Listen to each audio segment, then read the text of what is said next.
Bem-vindo, pessoal, a mais um programa do Malte a Colarinho. Estamos mais uma vez aqui para conversar, para debater, para discutir sobre um grande produto, uma coisa que a gente fala, aprecia e, claro, experimenta, a cerveja. Apesar de que a gente não pode tomá-la nos programas, então a gente toma o quê? Você cappuccino. Sabe? Cappuccino. Saúde é o cappuccino. Saúde. Pessoal, mais uma vez aqui com o nosso amigo Alexandre Blid, aqui do meu lado direito. Saúde. Lado esquerdo, Conrado Mione. Salve, galera. E aqui, terceiro episódio, é isso? Terceiro episódio. Que estamos aqui com o senhor Vitão, Cervejaria Dilema, e hoje nós vamos conversar, debater um pouco sobre as dificuldades iniciais de se implantar um negócio como esse, uma cervejaria. A gente debateu, falou coisas próximas, parecidas, mas vamos entrar talvez na parte mais detalhada, burocrática. Por exemplo, de quando vocês pensaram em ter a cervejaria, né, até o momento de fato ter isso daqui, ó, estruturado, colocado. A gente vai passar por parte de burocracia, legislação, dificuldades que a gente já sabe que vai enfrentar e dificuldades surpresas, né? Exato. Por exemplo, não antes de, dando aqui um spoiler, né? Não antes de colocar, até depois que vocês já estavam estruturados, mas vocês tiveram um problema de assalto aqui.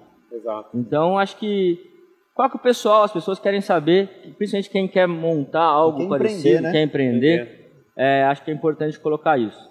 Então, por favor, Vitão, fala para nós dessa experiência de sonhar, colocar no papel ou no Excel, como você já falou. Na verdade é um PowerPoint. Que eu falei Excel, mas é um PowerPoint. E aí implantar, ter um negócio na realidade. Então,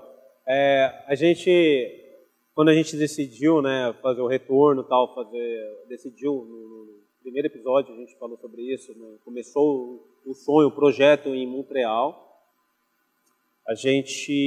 Voltei para o Brasil em 2011, no final de 2011, tinha que capitalizar, então tinha que trabalhar na minha área, eu sabia que tinha que ter recurso, então vim trabalhar na minha área de consultoria, engenharia química, sabia que eu ia exigir tempo, então a ser feito era trabalhar como consultor, ter a flexibilidade de horário e tudo mais. E quando a gente começou, então, vamos lá, voltamos, vou vir para o Brasil, colocamos uma planta na casa dos meus pais, no garagem praticamente ali. E a visão do meu sócio já de negócio, já com uma experiência já maior de projetos, ele já falou, aqui não dá, mano, aqui não dá, seu quarto já virou laboratório, a área de lavanderia da sua mãe já é nossa, seus pais já não têm espaço. Então vamos para onde? Alugamos um espaço e esse espaço era uma garagem, antigamente era até uma garagem assim, embaixo da casa de um parente meu e tal. Mas era uma igrejinha, uma assembleia. Tava lá nós, né, montando um laboratório experimental que era uma Assembleia de Deus lá, uma igreja, tal, um culto, um templo, não sei como eles chamam exatamente, mas ocupando esse espaço, e a primeira coisa será que a gente pode transformar isso aqui num espaço para receber as pessoas? Já sabíamos que teria que ter licenças e tudo mais, mas nosso sistema piloto era elétrico. Não exigia NR13, que era uma norma regulamentadora, número 13, que é vasos pressurizados, então não tínhamos isso. Será que a gente consegue instalar aqui? Não conseguimos e... Ou seja, vem a primeira parte, a questão de legislação. Já legislação, vamos ver se atende. Sair daquela questão amador, né, vamos ter algo. Mas começar então a estudar, a pensar, para realmente ficar em prática. Então vem a primeira coisa. Legislação, regras, né? Olha a lei de urbanização da cidade, isso é super importante você olhar, como que está as zonas da cidade, zona mista, zona urbana, zona industrial. Realmente é uma indústria, não é uma coisa simples, existem seus riscos. E querendo ou não, assim, às vezes a gente faz cerveja em casa, né? Tanto eu quanto você, a gente saiu de panela, né, em casa. a gente tem a noção de que tipo, fazer cerveja em casa não gera nenhum tipo de poluição considerável para poder ser barrada de produzir em qualquer lugar. Só que, de fato, uma empresa é considerada como uma indústria. E, sendo uma indústria, você tem de atender algumas exigências, né, de legislação, que você só pode montar determinadas indústrias com determinado grau de poluição em determinados locais da cidade. Cada cidade tem uma legislação pertinente a isso, né? E tem cidade que, às vezes, facilita a instalação de novas cervejarias, micro cervejarias, né, em qualquer lugar da cidade, desde que seja áreas comerciais ou industriais. E tem cidades que não, tem cidades que falam, não, você só pode instalar em áreas industriais. É o caso, por exemplo, de São José dos Campos. São José dos Campos a gente só pode instalar em áreas industriais, onde tem indústrias, desde que ou então em áreas comerciais em determinados níveis que sejam mais altos e aí você tem que entrar com um processo na prefeitura para conseguir uma licença para conseguir instalar uma cervejaria nessas áreas. Basicamente burocracia. É burocracia, mas que assim, a gente conhece aqui no Brasil, né? É porque no Brasil uma cervejaria pequena, independente do volume, é vista como uma indústria de produtora de cerveja. Então, se você faz, sei lá, 1.000 litros mês, ou você faz 1 milhão de litros mês, perante a legislação é a mesma tipo de segmento. Isso precisaria ser mudado, né, cara? Acho que isso é a principal coisa que a gente precisava falar, né? Porque a gente vê outros mercados que continuam crescendo e às vezes até começam a crescer, eles têm uma flexibilização muito maior, que assim, a normatização, ela acaba sendo mais, vamos falar assim, até 10.000 litros é isso aqui que se aplica, exato, até 50.000 litros é isso, porque é mais coerente, porque você não tem tanta estrutura quando você está começando, né? E eu acho que vocês vivenciaram isso daí, né? No começo, você fala, pô, vou fazer um investimento na garagem ali dos familiares. Provavelmente na garagem dos familiares era uma área comercial ou residencial. É uma área mista. É interessante até eu voltar um pouco. Vamos lá. Acaba que a experiência, o que você já passou, acabei trabalhando, coincidiu de trabalhar muito com órgãos ambientais no Brasil, tanto de Minas Gerais, no estado do Rio, no estado do Brasil, no norte do país. Então, existe sim, todo mundo passa por isso, pelo licenciamento ambiental. A cervejaria é classificada como indústria. Ela tem, ela gera vapor, ela gera resíduos e tudo mais. Trabalhamos com caldeiras. Não é brinquedo. Não é brinquedo. Definitivamente. Eu falo que, assim, quer vir me visitar, mas você não vai ser num dia de produção. Porque eu sei dos riscos que correm aqui dentro. Estou preparado para isso. Quem trabalha comigo está capacitado para isso. Então, assim, gera danos extramuros. É isso que o meio ambiente, ou a vigilância ambiental, a agência ambiental, ela classifica, ela quer classificar você. Se você tudo bem, desculpa até falar sobre isso, mas perder uma vida aqui dentro, você está apto a isso, você sabe dos seus riscos, mas o seu vizinho não sabe. Sim. Então você tem que ver as vizinhanças, o entorno. Então você tem uma indústria, você tem uma caldeira que é classificada, que é definitivamente essencial ou não. Hoje já temos outros equipamentos, geradores de vapor, não sei o que, para uma cervejaria, mas antigamente é só isso, né? Provavelmente usaram essa premissa de ter caldeira para ter uma cervejaria, foi classificado como uma indústria, tem que ter uma região industrial. Então não pode, porque o impacto não é local, o impacto é extramuros, vizinhança. Então quem não está sabendo de nada, que é meu vizinho, acaba sendo impactado. Então ela se preocupa com os riscos das vizinhanças. Então é compreensível que as coisas foram automatizando, tem uma modernidade aí, tecnologia, a gente usa não usa mais equipamento pressurizado, hoje a gente já tem geradores de vapor, que automaticamente é um equipamento quase que atmosférico, né? Na verdade, ele não é atmosférico. Um acumulador? Né? Ele não tem acumulador. Ele não tem um vaso de pressão, então ele não precisa atender a NR13. Você não precisa de ter um equipamento, né, que atende as normas da NR13.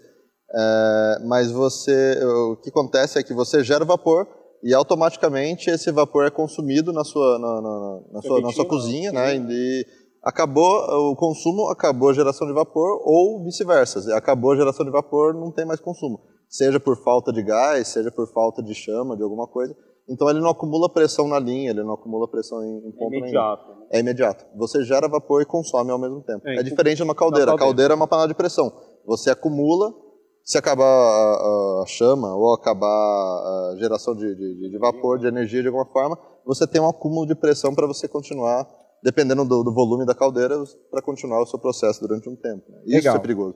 Mas e aí? Beleza, voltando, né, àquele papo inicial.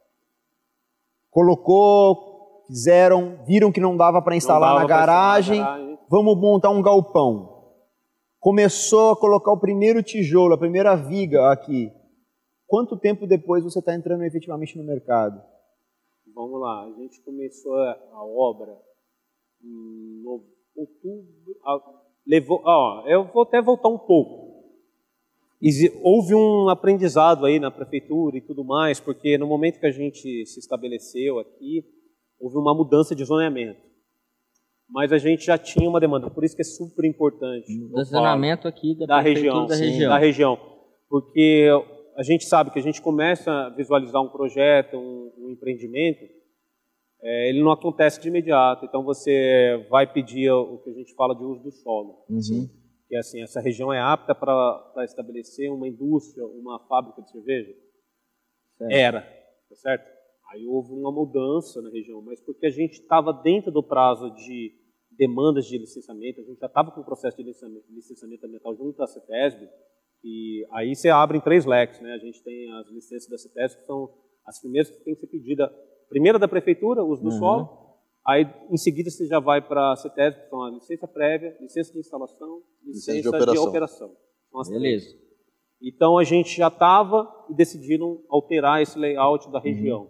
Mas como a gente já tinha o direito adquirido, continuou o processo, a gente já estava com licença prévia, então passa todo esse processo. Então, foi em torno de 8 meses para ter a planta aprovada, porque a planta foi aprovada como uma cervejaria, porque a gente já sabia desse percalço aí, de ter mudado. Então, foi aprovado como uma cervejaria. Entramos junto à CETESB, com a licença prévia, posteriormente a licença de instalação. Isso aí tudo foi em torno de 3 meses. Certo. Tá? Então, já somava aí 1 ano, praticamente. E depois, até a operação, teria que ter todos os equipamentos já aqui dentro. Certo? Aí, posteriormente, já foi mais um tempo. O nosso, porque foi uma coisa mais hand-out, mais uma coisa artesanal, mais feita por nós mesmos. Tomou um pouco mais de tempo, a gente não comprou nenhum pacote pronto, teve que montar, fazer bem no estilo que a gente, para ocupar nosso espaço. A gente está falando aí em torno de uns 8 meses. Então, eu já quase alcancei 2 anos. Para a gente pegar a licença de operação. Certo. Nesse tempo, vocês construindo? Construindo. Na verdade, já estava construído, tá certo? Porque, assim, você instalar, você já tem que ter a sua instalação, galpão, né? Assim, pronto. A parte física? Parte física. Pronto. Porque você está instalando, o próprio nome disso. Você vai se instalar agora. Certo? Então, você já tem uma estrutura física. Então, tomou mais tempo, porque a gente tem ao meio tempo, no meio do caminho, a gente está fazendo uma obra civil, né? Estrutural. Então, levou esse tempo. Depois, posteriormente, veio a licença de operação. Já construído com os equipamentos nos locais, vem um responsável técnico da CETESB fazer a avaliação. Você emite um relatório, você é responsável técnico pelo seu relatório, afirmando como que você processa, como que você gerencia seus resíduos, sejam eles sólidos, líquidos, gasosos, tá certo? E, então, eles vão te conceder essa licença para operar. Vitor, eu acho legal isso que você está falando, porque quando a gente fez um dos primeiros episódios, a gente recebeu algumas mensagens, né? A galera falando, né? Pô, mas assim vocês desanimam a galera de trabalhar com cerveja, né? Vocês estão falando que é muito difícil abrir uma cervejaria. E a gente está vendo aqui hoje, com o Vitor falando para a gente com experiência de causa, o Conrado também, que está vivenciando isso agora com a Broe também. Cara, não é fácil, cara. Não é uma brincadeira, não é uma coisa que você faz em 2 meses, não é uma coisa que, tipo assim, você sem ter o conhecimento técnico, você consegue fazer. Não, eu tenho dinheiro, eu quero surfar nessa onda da cerveja que está bombando no Brasil, eu vou colocar meu dinheiro e vou fazer rolar. Não, você precisa ter conhecimento técnico, você precisa estudar muito, é muita dedicação. E é um tempo, cara. 2 anos para conseguir colocar uma licença de operação e efetivamente começar a sua produção. Exato. Cara, um investimento de 2 anos em pessoas que estão trabalhando ali. É seu tempo, né? E é dinheiro para conseguir essas licenças também, né? Exatamente. A gente... isso é incrível, porque agora volta flashbacks, assim... Você precisa, assim, eu acho que o que a gente vai tentar falar aqui é tentar auxiliar, não é ser negativo, não é mostrar a realidade. A realidade... choque de realidade. Choque de realidade que a gente fala porque não é simples, tá? Não é porque você sabe fazer cerveja que você acha que é fácil abrir uma fábrica, uma indústria, porque é uma indústria. Então a gente já falou dos riscos, né? Falou que tem que atender as normas regulamentadoras. Sim. E o tempo, o que acontece hoje no país é que as coisas não andam em paralelo. Então, assim, a gente está falando de licenças, que são licenças emitidas pela prefeitura, pelo governo, pelo municipal. A gente está falando estadual, que é no órgão da CETESB, e a gente está falando também, às vezes, o federal, que é o Ministério da Agricultura, que também está aí para facilitar registro e uma posterior a outra. Né? Então, são uma posterior a outra. Não são coisas, aí você envolve corpo de bombeiro, Essencial, tem que ter. Segurança. A gente está trabalhando agência sanitária, às vezes, se você tem um estabelecimento que vai comercializar um restaurante, uma coisa do seu estabelecimento. Então, assim, são coisas que não andam linearmente. Elas vão andar em paralelo. Não andam, linearmente, mas não são em paralelo. Uma depende da resposta da outra. Exatamente. Então, existe essa demora.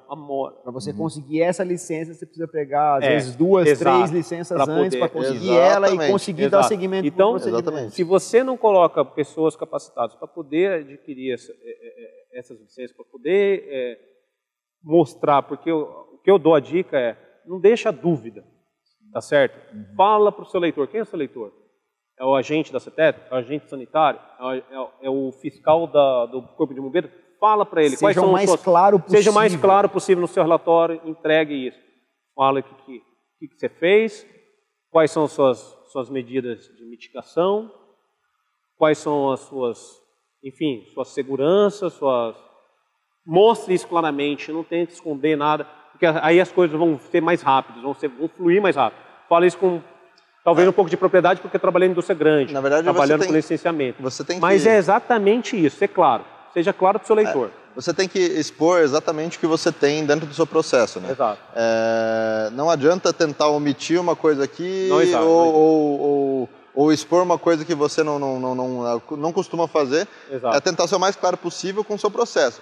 Porque atendendo às normas que são exigidas, né, para poder funcionar o seu negócio, você consegue, atendendo tudo isso aí, você consegue dar viabilidade no seu negócio. E elas estão descritas, exatamente, elas estão descritas, você acessa o site deles, você vai buscar essa informação, existem. O problema ao passar, vai de maneira errada, vai de maneira equivocada por falta de experiência, mas elas ocorrem, acontecem.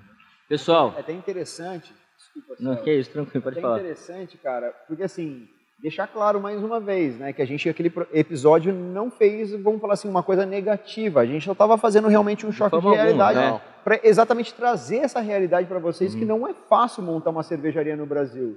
Não basta ter dinheiro, você tem que ter conhecimento técnico, precisa ter paciência e muita força de vontade, precisa ser seu sonho. Se não tiver seu sonho, você não acorda disposto a passar por todos esses percalços que aparecem durante o caminho. E daí eu já queria tocar num assunto, tanto Conrado como Vitor, mas assim, o mapa. O mapa que seria vamos falar assim, a ponta final, quando você faz o registro da sua cervejaria, e você tem que fazer o registro, inclusive, também de cada rótulo que você precisa, produto, né? Exatamente. Cada produto. A gente teve uma alteração legal, vamos falar assim, é procedimental, na verdade, é interno do mapa, que eles otimizaram o procedimento deles. Eles tornaram, vamos falar assim, cada vez mais informatizado. Tá mais fácil na prática mesmo você conseguir um registro de uma cervejaria? Tá mais fácil você conseguir registrar a sua receita junto ao mapa? Como está esse procedimento para vocês? Na prática, essa informatização de fato melhorou ou até piorou, deixou mais lento o processo? Antes de falar sobre o que é o mapa, né, vamos explicitar isso para o telespectador o que é. O mapa é o Ministério da Agricultura, ele é o responsável por regular, né, toda a parte de produção, né, e taxação de imposto para cervejarias. Então, todo produto que é comercializado, independente se é cervejaria, indústria de suco, ele tem que ser registrado no Ministério da Agricultura. Outras bebidas também, outros produtos também, né? Então, a gente precisa fazer esse registro no Ministério da Agricultura do estabelecimento produtor e, posteriormente, de cada rótulo, de cada produto que a gente faz dentro do estabelecimento produtor. Aí, respondendo a sua pergunta, né, eu acho que sim, depois que informatizou, que digitalizou, né, o sistema, que é o CIPAgro. Hoje em dia é o CIPAgro, antigamente era o Fiscal Agro, era um pouco mais complexo, hoje em dia é o CIPAgro, você acaba subindo os arquivos que você precisa no portal deles lá, né, você acaba informando com os registros que você tem previamente da CETESB, as licenças que você teve municipais, você acaba subindo no servidor deles e acaba agilizando bastante o processo. Para até explicar, eu estava conversando com o Vitor, né, hoje à tarde, eu perguntei para ele como é que é, só para visualizar. É um negócio tipo assim, você tem um campo de registro que você tem lá, licença da CETESB, daí você faz o upload lá do scan, você faz um PDF lá com sua licença, coloca. Daí você tem lá a licença do bombeiro. Você coloca o PDFzinho lá da licença do bombeiro e você vai preenchendo os campos, vamos falar assim, com os arquivos, até o ponto que você já fez todos os uploads aí, né? Já colocou todos os arquivos na nuvem lá do mapa. E eles falam assim, ok. Depois que eles receberam tudo, eles analisam e efetivamente veem que está tudo ok com aquela cervejaria, né? Já pode operar. Pode operar. Então assim, você tem o direito de operar pela CETESB, vou voltar um pouquinho antes do Ministério da Agricultura. Beleza, mas eu posso fazer cerveja? Isso é uma indústria. Exato. Não posso. Não tem um registro no produto. Primeiro você pode, assim, perante a sua vizinhança, que você garantiu que vai manter a integridade dessa vizinhança, que o risco é menor para eles do que para você, enfim, que são os requisitos para preencher a licença de operação, que são as 3 licenças que a gente já falou. A LP, a LI e a LO. Entrou com a licença de operação, você vai adquirir, agora vai partir para o Ministério da Agricultura. Exato. Você tem o seu produto. Isso garante o quê? A integridade, a segurança de quem? Do consumidor.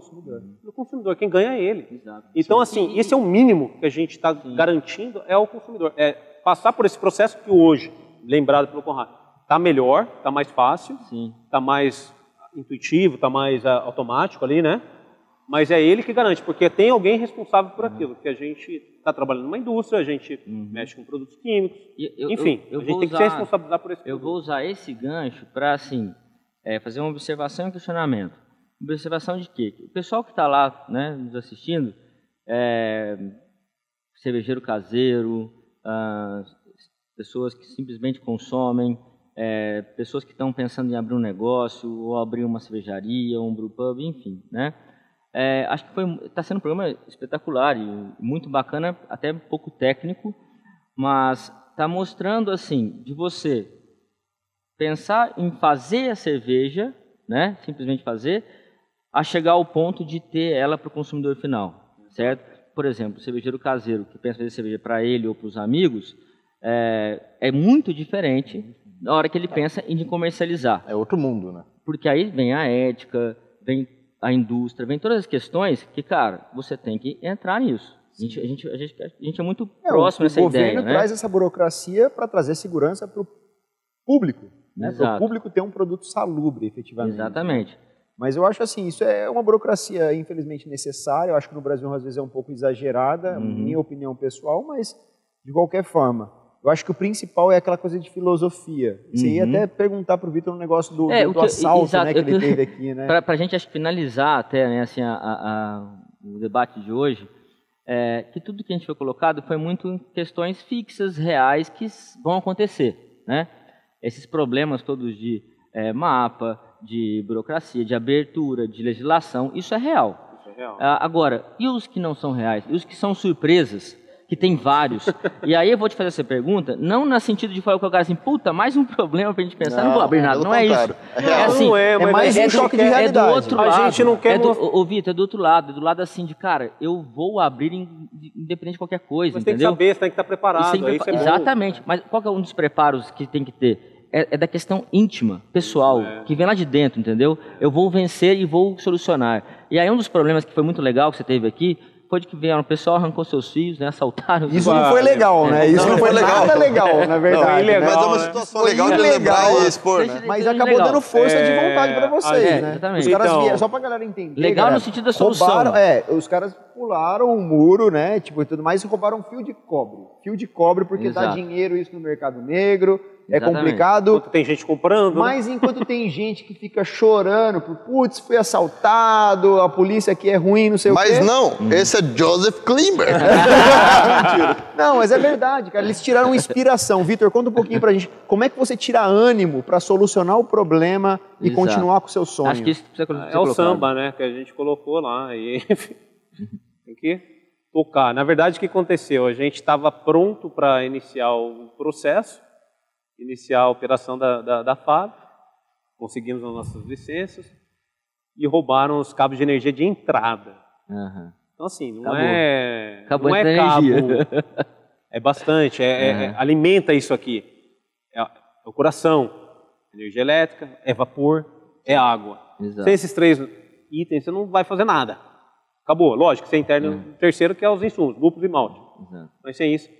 Então, assim, abaixa a guarda, porque você construiu isso com carinho, você está aqui 3 anos, 2 anos e meio, construindo, e você começa agora. Sim. Como agora? Tipo assim, já passou tantas pessoas aqui, já está, assim, isso aqui teve aberto. 3 anos, 2 anos e meio, roubaram nossos cabos de energia. Aí, quer dizer, você recorre a um negócio super simples, que é o cabo de energia para alimentar agora a sua fábrica. Mas sim, vai acontecer isso, não só isso, como pode acontecer outros itens, por exemplo, falta de energia.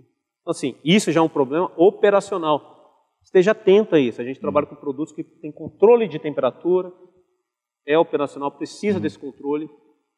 Não é besteira, você tem que ter. Padronização.